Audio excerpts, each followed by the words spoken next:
Hello and Assalamualaikum semua. So kembali lagi kita dengan video baru, which is kita buat tajuk apa hari ni? Kita bawa tajuk vektor. Sebab apa? Sebab I ada baca dekat komen yang one of you nak tajuk vektor. So I bawa lah hari ni tajuk vektor. Okay, jom kita baca dulu soalan apa dia nak, ni kita try buat. Dia cakap apa? Given that ABC is a triangle. Lepas tu dia cakap the coordinate of A is negative 4, 1. Dia bagi ni apa? Dia bagi vektor ni AC sama dengan 6i plus 3j and BC equals to negative 2i plus 6j. Ni info dia lah. Yang kita tengok soalan. Soalan cakap apa? Using the vector triangle law. Vector triangle law dia bagi.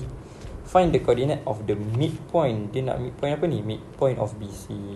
So kalau boleh you underline lah apa-apa yang penting. Okay. So dalam case ni, soalan nak vector triangle law. Okay. Maybe students nampak benda ni dia macam apa benda ni vector triangle law. Tapi basically vector triangle law tu yang you dah buat lah sebelum ni. Ini contoh lah. Kalau soalan-soalan vektor yang you pernah jumpa, dia nak PQ. So PQ ni apa? Sebenarnya PQ ni sama je dengan PR tambah RQ. Itu je sebenarnya. This is the vector triangle law. So jangan takut lah. Don't be intimidated by term-term yang you macam tak pernah dengar. So itu je. Okay. Then yang pentingnya kita nak find the coordinate of midpoint of line BC. Okay. So apa idea dia? Okay. So if you dengan midpoint, mesti dari midpoint tu datang dari apa? Kita nak midpoint tengah-tengah ni kan datang daripada dua koordinat. So let's say lah, ni A, ni B. So kita nak midpoint dia. So midpoint ni datang daripada koordinat A dengan koordinat B. So koordinat A tambah dan dia bagi dua, dapatlah koordinat tengah-tengah dia. So untuk X dengan untuk Y buat dua-dua. Okay. So dalam case ni dia nak midpoint of the line BC. So apa kita? So the idea is you ada satu line, you ada B dengan C. Then you ada koordinat dia. So apa koordinat dia? XY. Apa koordinat dia? XY. Then you tambah bagi dua dan dapatlah you punya midpoint of BC sini. Okay. Tapi dalam case ni dia bagi vektor, dia tak bagi koordinat. So macam mana ni? Okay, so tengok ni. So info dia bagi ABC is a triangle. So kita lukislah triangle. So untuk senangkan kerja kita lah, so we draw a triangle. So I buat macam ni je. Gitu. Cantikkan sikit. Okay, so dia bagi A, dia bagi B, dia bagi C. Okay, apa lagi info dia bagi? Dia cakap coordinate of A is negative 4, 1. So kita letaklah A negative 4, 1 dekat kita punya gambar, which is apa yang sini. So letaklah negative 4, 1. Apa lagi dia bagi? Dia bagi kita punya vector AC. So ini arrow kita nak melambangkan AC. So 6i plus 3j. And then apa lagi? Dia bagi BC lah. So BC ni apa? Negative 2i plus 6j. Okay, cun. Kita letak kat situ. Okay, tapi untuk kita solve soalan ni, untuk kita dapatkan midpoint of line BC, ingat tak tadi saya cakap apa? Tadi saya cakap kita kena ada koordinat B dengan koordinat C, and then carilah midpoint dia gunakan yang you dah belajar kat lower form. Tapi macam mana tu? Macam mana kita dapatkan koordinat B dengan koordinat C? Okay, so tengok ni, sebenarnya dekat soalan ni ada hidden info yang dia bagi, tapi you tak akan perasan. Sebab apa? Kalau you tak ada knowledge tu, memang you tak akan dapat lah. Okay, what is the knowledge and what is the hidden info? Okay, so tengok, dia bagi satu which is ni. Look at this A. Apa kena dengan A? Dia bagi you coordinate of A. You kena tahu coordinate boleh transform into vector. So macam ni tu, how do you transform coordinate into vector? Jadi ingat, if you dapat coordinate A macam ni, you akan dapat vector OA. So tulislah OA. OA equals to, so kita punya coordinate negative 4, 1 kan. So kalau transform jadi vector, jadi apa? So negative 4i plus 1j, which is j je lah. Gitu je. Dan kita ada kita punya vector juga tadi, which is AC dengan BC kan. So I just salin je balik 6i plus 3j.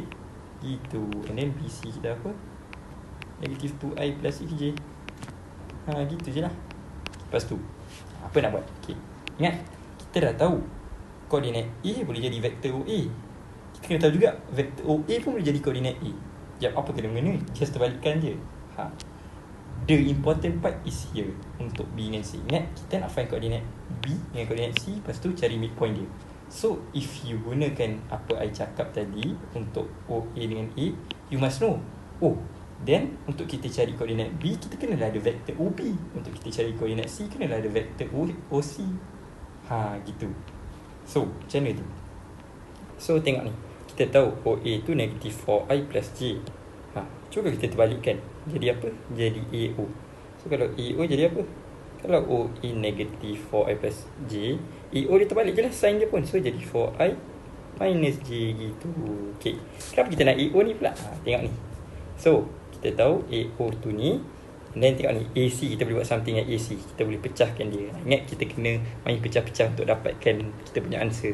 Kita nak apa tadi? Kita nak find coordinate of C kan. So kita nak find coordinate of C dengan coordinate of B. Okay, so macam mana? So kita kena carilah vektor OC dengan OB. Macam mana nak dapatkan vektor tu? So tengok ni. So sekarang ni kita ada apa? Kita ada AC. So tengok I boleh pecahkan ni. Jadi apa? Jadi AC tu sebenarnya AO tambah OC. Kan dapat AC tu. Ini sebenarnya AC. Ni je boleh pecah. BC pun boleh pecah. Jadi apa? BC pecahkanlah jadi BC. Sorry, ni jadi BO tambahlah OC. So gitu. So itu pecahan untuk kita punya BC. Okay. Kenapa ni penting? Sebab you akan find out. Sini kita ada OC. Sini tak ada OB pun. Tapi ada BO. Kita carilah BO, lepas tu terbalikkan. Kan dapat OB tu. So macam tu. Okay. So apa kita nak buat? Carilah kita punya OC. So kita ada AO tak tadi? Ada AO, which is ni. So AO tu 4I minus J. 4I minus J tambah OC. OC yang kita nak cari equals tu lah AC kita. AC kita apa? 6I plus 3J. I plus 3J. Ni algebra sikit, kita dapat apa? OC equals to 2I plus 4J. So lepas kita algebrakan ni, you akan dapat OC equals to ni. So 2I plus 4J. Alright, gitu. Okay, so dapat OC. Kita tengok balik. Oh, BC perlukan OC. So cun, kita dah cari ini. So masukkan je lah kat sini. So kita nak cari BO. So BO tambahkan dengan 2I plus 4J equals to lah BC kita, which is negative 2I plus 6J. Gitu. So kita kira-kira ni dapat apa? So nanti kira kita dapat BO akan equals to negative 4I plus 2J. Okay, tu BO. Kita nak BO ke? Tak, kita nak apa? Kita nak OB. So terbalikkan ni. OB you dapat 4I plus 2J. So dah. Sorry, 4I minus 2J Okay, so gitulah. So tengok, you dapat you punya OC dah. You dapat you punya OB. Maksudnya apa? You dah successfully dapat koordinat. So OC tu sebenarnya koordinat C. So koordinat C ni apa? So 2I 4J tu basically 2 dengan 4 je lah. Gitu je.